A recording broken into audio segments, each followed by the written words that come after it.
journée de réflexion organisée par le Centre Mohamed Hassan Rouzani pour la démocratie et le développement humain en dépit de l'état débile de ma santé, parfaitement visible sur mon comportement et mes mouvements à l'heure actuelle.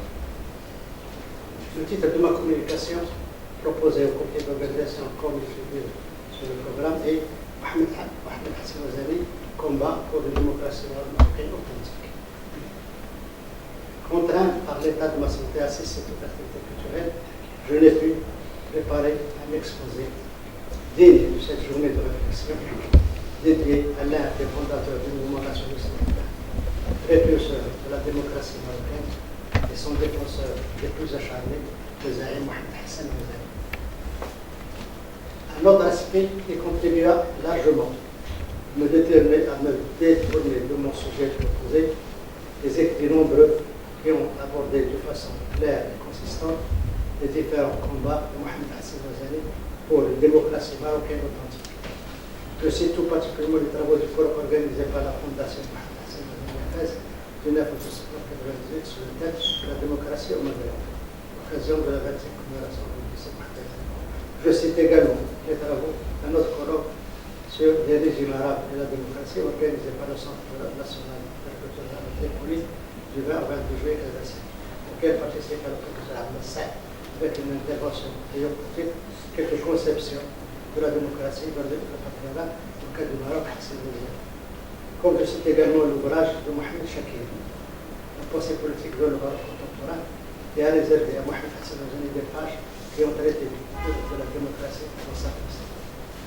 Avant son décès, en septembre 1978, Mohamed Hassan Rouzani avait tenu à préciser ses prises de position politique en ce qui concerne les problèmes marocains à partir de 1971. Ces prises de position sont résumées dans un mémoire qui porte le titre « La révolution à pouvoir par le monde ».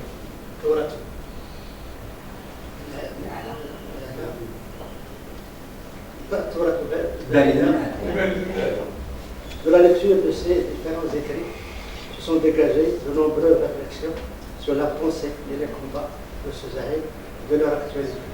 C'est sur l'actualité de cette pensée que je me propose de vous entretenir de façon très simple et succincte en me limitant à deux concepts, la Constitution et les élections. La Constitution garantit la démocratie. Pour le Zaïm Mohamed Hassan Rouzani, la lutte pour l'indépendance de la patrie a toujours été et demeure inséparable du combat pour l'avènement d'un régime démocratique du Maroc dans le cadre d'une monarchie libérale et constitutionnelle. Pour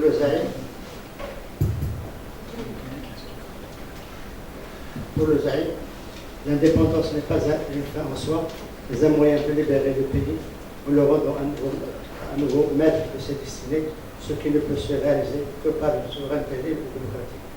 Les Zaïm Rouzani considèrent que le régime démocratique instauré au Maroc, de façon précipitée et basé sur l'improvisation et la désinvolture, ne peut être qu'un régime faux et malade. C'est pourquoi la naissance de la démocratie dans notre pays ressemble à celle de son enfance caractérisée par des concepts marocains, leurs traditions et leurs erreurs.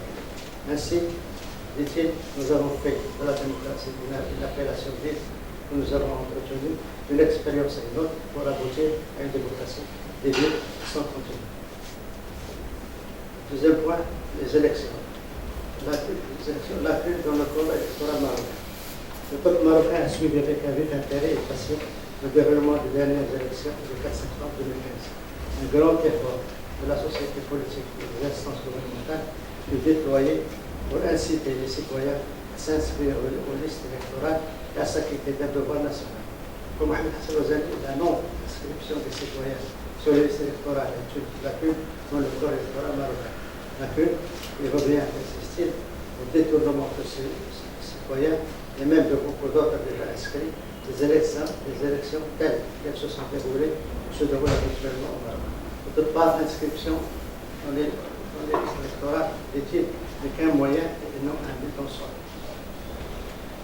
Celui-ci consiste à établir une organisation démocratique authentique et saine qui tire vraiment son origine de la volonté populaire. Ainsi, l'opération électorale et son résultat sont-ils en opposition avec la conception et le contenu d'une élection qui comporte la liberté de voter, car sans cela, l'élection ne remplit pas sa mission et devient un moyen de servir les mobiles de la politique et sa propre loi, ce qui est la pure démagogie, à la fois tapageuse et intellectuelle. De ces idées se dégagent les réflexions de Mohamed Hassan Ozani sur la conception de la démocratie et des élections qui sont déroulées au Maroc. Ces réflexions faites en 1972 paraissent être d'actualité aujourd'hui. Zahir Mohamed, comme le dit le Zahir Mohamed Hassan Ozani, comme le dit beaucoup de ses contemporains, est venu au Boston.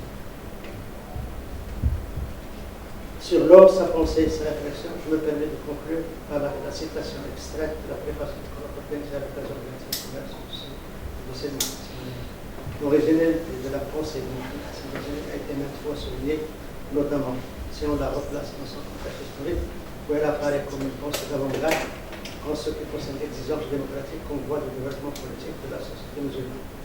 Autant dire de son actualité n'est pas échappé aux analystes, même si les développements politiques qui ont marqué les États du Maghreb ont créé des conditions qui ont pendant longtemps bloqué la révolution vers l'établissement d'institutions et surtout du comportement démocratique tel que le postulé le grand patriote marocain.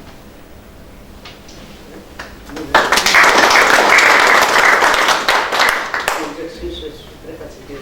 Non, justement, à vous remercier très particulièrement car nous avons appris votre accident il y a quelques jours. Sherifa et moi-même, nous étions très inquiets. Vous vous réjouissiez tellement de venir et puis voilà, quelque chose arrive et vous êtes tout excusé. Et nous vous remercions d'avoir fait ces déplacements dans ces circonstances. Dû aussi à votre attachement pour tout ce qui vous intéresse et à la personne.